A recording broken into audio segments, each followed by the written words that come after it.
सर्व रसिक भजन प्रेमींना आनंद मंडळाचा नमस्कार आणि विशेषतः राधिकाताईंना आमच्याकडनं मनपूर्वक धन्यवाद. तुमचं नाव लगेच लक्षात राहिलंय आमच्या मॅडममुळे, पटकन लक्षात राहिलं.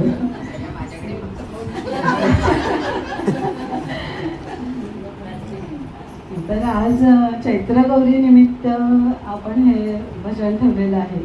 तर अगदी एक 2 ते 3 मिनिटामध्ये मी थोडीशी गोष्ट सांगणार आहे की चैत्रगौरीची ही जी अन्नपूर्णा आहे आपण त्या अन्नपूर्णेची कथा आहे छोटीशी.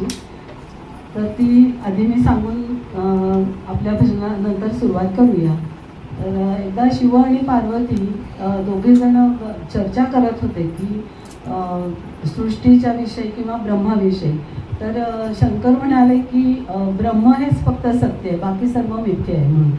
तर पार्वती म्हणली तसं नाही, हे सृष्टी जी आहे निर्मिती केलेली आहे, समृद्धी सृष्टी जीवन हे पण खरंच आहे ना सगळं. तुम्ही जे मानव जे जात आहे पृथ्वीवरची सगळं हे खरं आहे. तर ते काही मानायला तयार नाही. तिला जरा राग येतो की म्हणते मग मी आता माझं कार्य सगळं थांबवते, कारण अन्नपूर्णेचंच हे सगळं कार्य आहे, तर मी माझं कार्य सगळं थांबवते. त्याबरोबर सगळीकडे इकडे उलथापायला सुरू होते. सगळ्यांचेच म्हणजे उपाशीपोटी राहायला लागतात सगळेजण. मग ऋषी मुनी सगळे देवांकडे यायला लागतात, तक्रार करायला लागतात की तर ते म्हणतात की नेहमी तुम्हाला ब्रह्माचं ज्ञान देतो सगळं. ते म्हणतात आम्हाला ज्ञान देऊ नको, पहिलं आमचं पोट भरा पडतं आणि मगच तुम्ही ज्ञानाची गोष्ट करा म्हणून. तर ते काही त्यांना मग ते पटायला लागतं महत्त्व की नाही समृद्धी किंवा ही शक्ती जी शिवाबरोबर जी शक्ती असते तिचंही तेवढंच महत्त्व आहे. मग आता करायचं काय पण. मग त्यांना कळतं की काशीमध्ये एक घर असं आहे की तिथे सगळ्यांना ही भिक्षा दिली जाते म्हणून, तर स्वतः ते तिथे जातात. तर आतून अन्नपूर्णा ही आपली पार्वतीच म्हणते त्यांना तुम्हाला कुठली भिक्षा हवी आहे, ज्ञानाची हवी आहे का समृद्धीची सृष्टीची हवी आहे. तेव्हा ते म्हणतात नाही नाही मी मार्ग तुला म्हणेन की सृष्टी माझ्या बरोबरीने शक्तीचंच तेवढंच कार्य आहे आणि आजपासून तुला आता आम्ही अन्नपूर्णा हे नाव प्रदान करतो की ज्यामुळेच हे सर्व सृष्टी भरभराट जे होते, आरोग्य होतं, अन्नधान्य मिळतं माणसांना, हे सगळं शक्तीमुळे आहे आणि आपल्या दोघांशिवाय हे कार्य नाही. अशी ही अन्नपूर्णेची कथा आहे.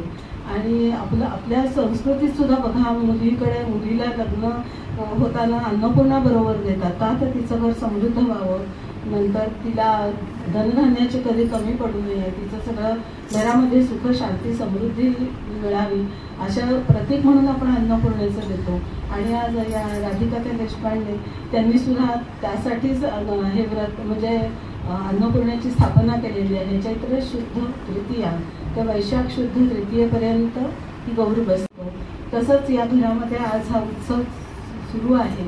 सर्व चैतन्यमय वातावरण त्याच्यामुळे निर्माण होणार आहे आणि भजनरूपी आम्ही सेवा करणार आहोत इथे चैत्रगौरीसाठी. आणि या आपल्या सगळ्या तुम्ही बसलेल्या आम्ही सगळ्या अन्नपूर्णांसाठी सुद्धा ही सेवा आहे. आणि अशा पद्धतीने आपण आता हे सगळं सादरीकरण म्हणजे भजनाचे सुरुवात करूया त्यामध्ये. आणि त्यासाठी तुम्हाला एकदा मनपूर्वक परत धन्यवाद. सुरुवातीला प्रार्थना होईल आणि त्यानंतर विघ्न विनाशक गणेशाच्या भजनाने सुरुवात होईल. सुरुवातीला शंखवादन होईल, शंखवादनाने सुरुवात होईल.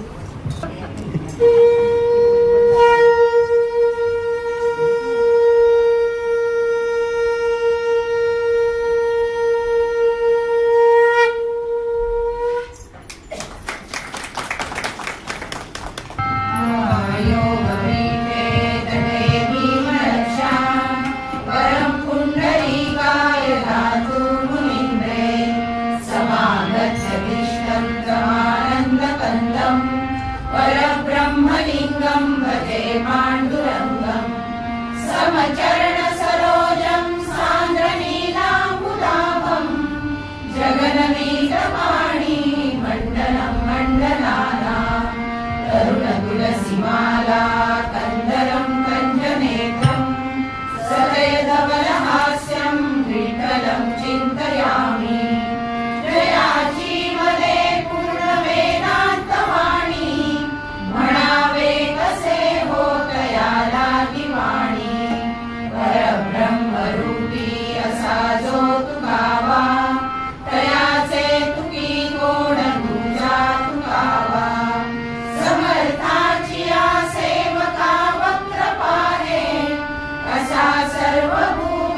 मंडळी गोड